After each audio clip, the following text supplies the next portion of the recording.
Hi guys, welcome to Malar kitchen. இன்றைக்கி நம்ம என்ன பார்க்க போகிறோம்னா, என்னோட ஸ்டைலாக தக்காளி சாப்பாடு இப்படி செய்கிறதுன்னு தான் பார்க்க போகிறோம். அதுக்கு முன்னாடி நம்ம பேஜை சப்ஸ்கிரைப் பண்ணாதவங்க சப்ஸ்கிரைப் பண்ணிவிடுங்க. அப்போ தான் நான் போகிற வீடியோ உங்களுக்கு நோட்டிஃபிகேஷனாக வரும்.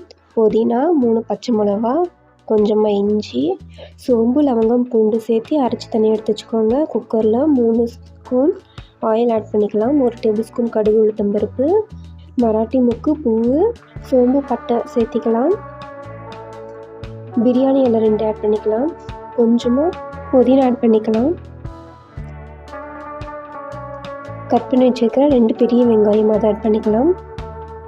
மிக்ஸ் பண்ணி விட்டுக்கணும்.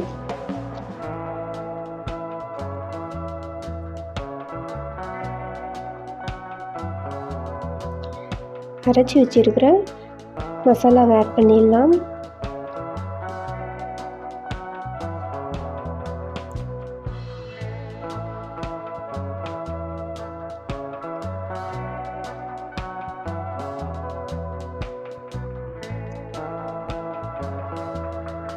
நாலு டு 5 கட் பண்ணி வச்சுருக்கிற தக்காளி ஆட் பண்ணிடலாம்.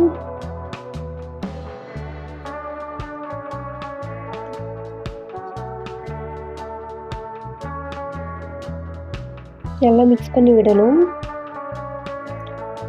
1 டேபிள் ஸ்பூன் மிளகாத்தூள், 1/4 டேபிள் ஸ்பூன் மஞ்சத்தூள், தேவையான அளவு உப்பு சேர்த்து நல்லா மிக்ஸ் பண்ணி விடணும்.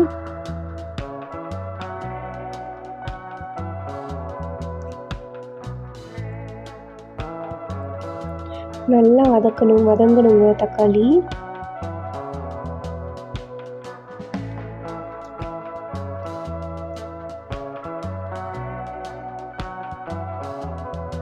நல்லா வதங்கிடுச்சு. இந்த டைமில் 1 கிளாஸ் அரிசிக்கு 2 டம்ளர் தண்ணி ஆட் பண்ணணும்.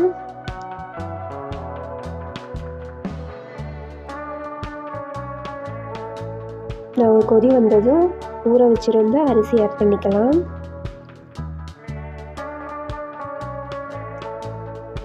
லைட்டாக மேலாக்க மிக்ஸ் பண்ணி விட்டுக்கலாம்.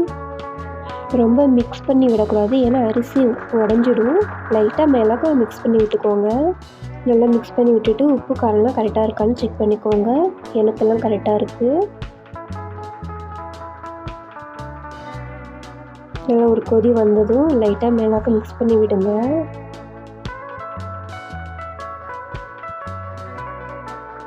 மூடி போட்டு க்ளோஸ் பண்ணிடலாம்.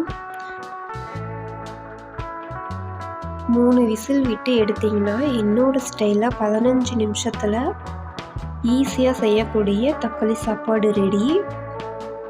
லைட்டாக கலரி விட்டுட்டு வெங்காய பச்சடியோட பரிமாறினீங்கன்னா அருமையாக இருக்கும். நீங்களும் மறக்காமல் ட்ரை பண்ணி பார்த்துட்டு எப்படி இருந்ததுன்னு கமெண்ட் பண்ணுங்கள். Okay, bye guys.